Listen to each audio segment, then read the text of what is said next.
Most people think people who don't react are weak. They assume silence means insecurity, that calmness is avoidance, that if you don't respond you must not have anything strong to say.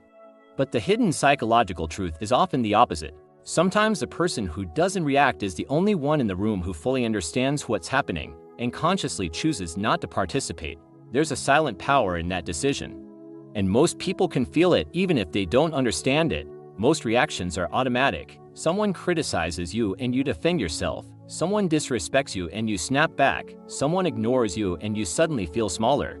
That's the ego's reflex, powered by defense mechanisms like projection, rationalization, and emotional displacement. But emotionally regulated people interrupt that reflex. They feel the emotion without being controlled by it. And in social dynamics, the one who reacts first usually gives away leverage. Because reacting means you've been moved. Intentional calm signals internal stability.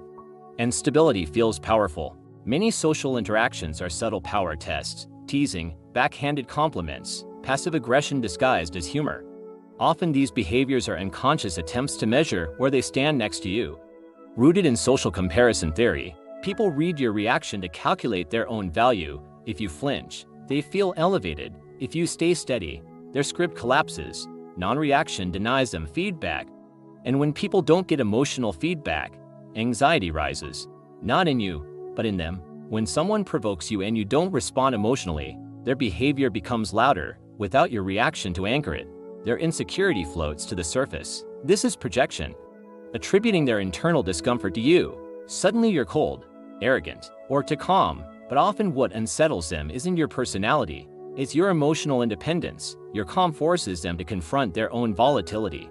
And that confrontation is uncomfortable. Most people feel real when they're responded to. Approval validates them, anger validates them, even conflict validates them. It proves they matter. This connects to anxious attachment patterns, where emotional intensity is mistaken for connection.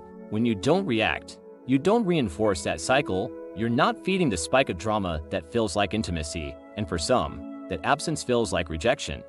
Even though it's simply a boundary, not reacting is hard. Your nervous system wants to defend itself, especially when someone challenges your identity.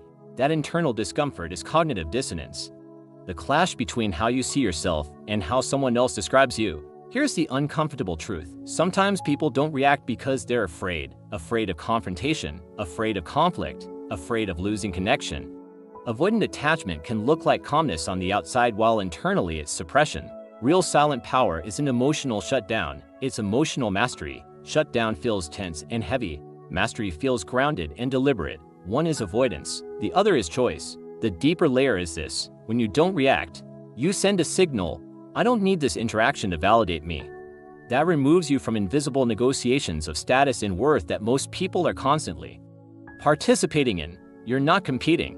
You're observing, and observers see more. They see insecurity behind aggression, fear behind arrogance, loneliness behind hostility. Once you see those patterns clearly, reacting starts to feel unnecessary. There's a reason calm people are often described as intimidating. It's not because they're loud or dominant, it's because they're emotionally unpredictable in the best way. Humans feel safe when they can predict responses. When they can't, uncertainty creates tension. That tension is often misread as threat, but it's really contrast. Your regulation highlights their instability. The silent power of people who don't react isn't about winning arguments. It's about not needing to win. It's about valuing your nervous system more than temporary validation. It's about recognizing that not every trigger deserves access to your emotional state. Sometimes the strongest response is none at all. So the next time someone tries to provoke you, test you, or pull you into emotional chaos, pause. Ask yourself, am I reacting to protect my ego, or am I choosing my peace? There's a difference. And once you feel it, you won't unsee it. If this made you recognize something in yourself, or in someone around you, stay here. We're decoding human behavior one pattern at a time.